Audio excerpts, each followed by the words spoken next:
There is another type of portfolio called display portfolio or best work portfolio or showcase portfolio. All of them are the same. Here we're not really doing like the other one, work in progress, but here we're collecting the best work that the students have.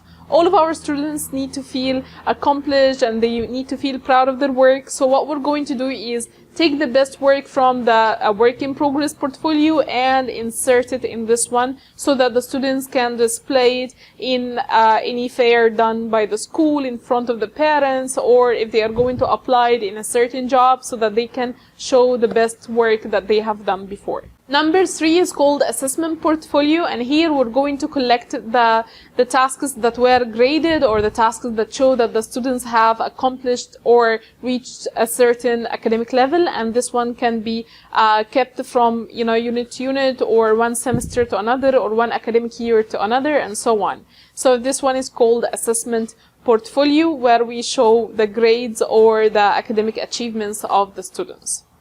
I remember something, all of these portfolios are done by the students, they are revised by the teacher, sometimes they are graded by the teacher, and the audience here can be the students themselves, the teacher, the school administration, or even the parents. If the parents are involved, it's gonna be a great opportunity for them to keep up with the process and progress of their kids.